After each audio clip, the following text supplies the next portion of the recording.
जय माता दी। मेरे चैनल में आप सभी का बहुत बहुत स्वागत है। देखिए, मैं हूँ अभी अपने पार्लर में और यहीं से आपके लिए मैं बेहतर से बेहतर उपयोगी वीडियो शूट करती रहती हूँ। तो आज की वीडियो में मैं आपको बताने वाली हूँ कि महिलाओं में जो लिकोरिया जैसी समस्या हो जाती है, यानी पानी आने की जो समस्या हो जाती है, वाइट डिस्चार्ज जिसको आप बोलते हैं, सफ़ेद पानी बोलते हैं, वो समस्या क्यों होती है, उस समस्या से हम कैसे निजात पा सकते हैं, हमें क्या करना है और क्या नहीं करना है, हमें क्या खाना है और क्या चीज़ नहीं खाना है, कौन सी चीज़ अपने भोजन से एकदम हटा देनी है और कौन सी चीज़ ज़रूरी रूप से शामिल कर लेनी है, सारी चीज़ें आपको आज की इस वीडियो में मैं बताने वाली हूँ।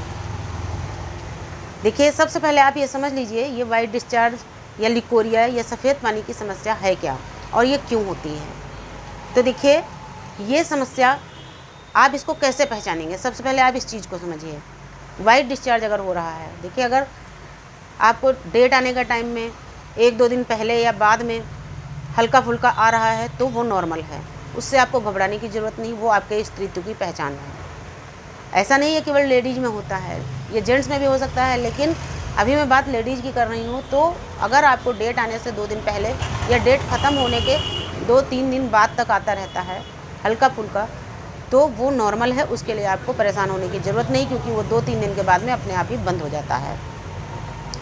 लेकिन अगर आपको कंटिन्यू सफ़ेद चिपचिपा पदार्थ निकलता ही रहता है, आपके कपड़ों को ख़राब करता है, आपको बदबू महसूस होती है, स्मेल आती है, तो आप समझ जाइए कि आपको वाइट डिस्चार्ज की समस्या हो गई है, यानी आपको सफ़ेद पानी आना शुरू हो गया है, आपको लिकोरिया हो रहा है।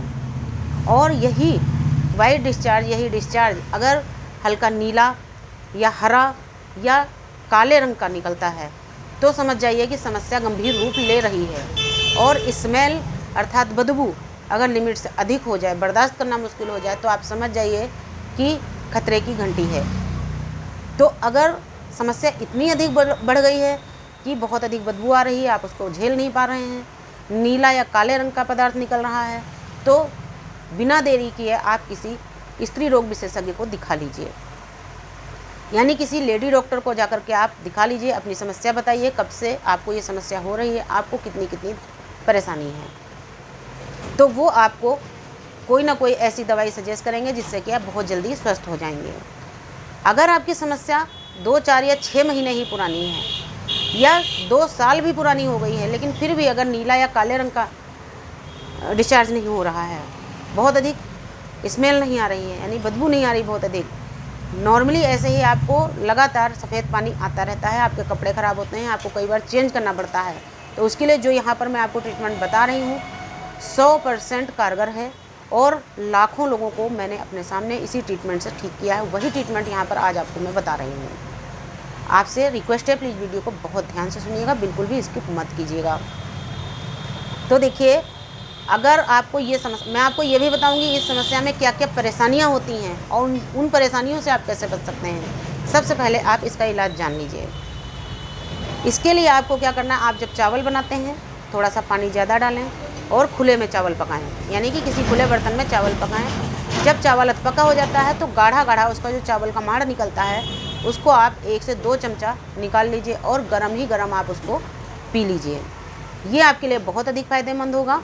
अब आप में से बहुत लोग कहेंगे, बहुत सारे लोग चावल खाने को मना कर देते हैं। जी हाँ, चावल एक अलग चीज़ हो गई, लेकिन चावल का जो माड़ निकलेगा, स्टार्च निकलेगा, ये एक अलग चीज़ है। ये इस बीमारी में बिल्कुल रामबाण साबित होता है। तो ये आपको रोज़ करना है, 1 से 2 चमचा आप आराम से इसको गरम ही गरम पी सकते हैं। इसके अलावा आप रात को 1 चम्मच धनिया के बीज, अर्थात जो सूखा धनिया हमारा आता है, खड़ा धनिया, उसके 1 चम्मच बीज आधा कप पानी के अंदर भिगो दीजिए। सुबह उठ करके आप इस धनिया को चबा लीजिए और जो बचा हुआ इसका धनिया का पानी है, इसको आप पी लीजिए। लेकिन ध्यान रखिए, जब आप ये काम करेंगे उसके आधा घंटे बाद तक आप कुछ भी खाएंगे या पिएंगे नहीं, यानी जब आप ये ट्रीटमेंट ले रहे हैं उससे आधा घंटा पहले और आधा घंटा बाद तक आपको कुछ भी दूसरी चीज़ खानी या पीनी नहीं है। अगली चीज़, आप थोड़ी सी फिटकरी पीस करके रख लीजिए और खाने वाला सोडा मंगा के रख लीजिए। अपने घर में ही आपको मैं एक दूसरा और अलग ट्रीटमेंट बता रही हूँ जो कि बहुत ही फ़ायदेमंद साबित होता है। आपको क्या करना है, आधा लीटर पानी आपको गुनगुना करना है, सिर्फ उतना ही गुनगुना जितना आपकी स्किन बर्दाश्त कर पाए। उस गुनगुने पानी के अंदर आपको आधा चम्मच फिटकरी का पाउडर और 2 चुटकी सोडा मिक्स करना है।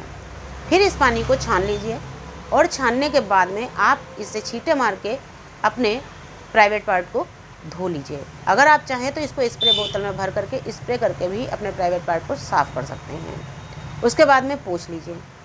अब मैं एक चीज़ और आपको बता दूं, जब आप ये फिटकरी और सोडे वाला ट्रीटमेंट करेंगे तो फिटकरी की वजह से आपको कभी ड्राइनेस भी फील हो सकती है या हल्की सी खुजली महसूस हो सकती है, क्योंकि फिटकरी से ड्राइनेस आ सकती है। तो इसके लिए आपको घबराना नहीं है, बिल्कुल बिना घबराए। अगर आपको खुजली महसूस होती है या आपको ज़्यादा ड्राइनेस महसूस हो रही है तो आप नारियल का तेल लगा लीजिए। ये जितने भी मैंने आपको ट्रीटमेंट बताए हैं सारे 100% बिल्कुल अचूक ट्रीटमेंट हैं।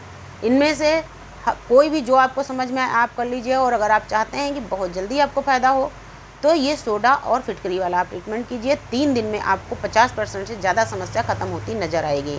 बाकी जो दोनों मैंने ट्रीटमेंट बताए हैं वो भी बहुत फ़ायदेमंद हैं, लेकिन उनसे फ़ायदा होने में 8 से 10 दिन भी लग सकते हैं, और अगर समस्या आपकी ज़्यादा पुरानी है तो आपको 40 दिन का समय लग सकता है।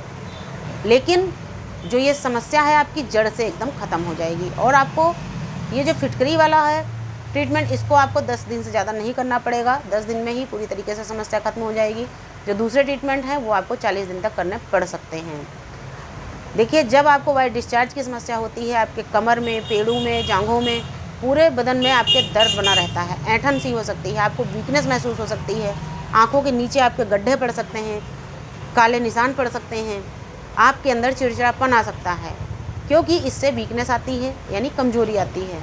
इसलिए अपने शरीर को स्वस्थ रखना हमारा अपना दायित्व बनता है। इसलिए अपने शरीर का ध्यान दें और स्वयं अपने शरीर के देखभाल करें और स्वस्थ रखने का प्रयास करें। उम्मीद करती हूँ आपको जानकारी अच्छी लगी होगी। अगर लगे वीडियो काम की है तो प्लीज़ ज़्यादा लोगों में भी शेयर करें। नमस्कार, धन्यवाद।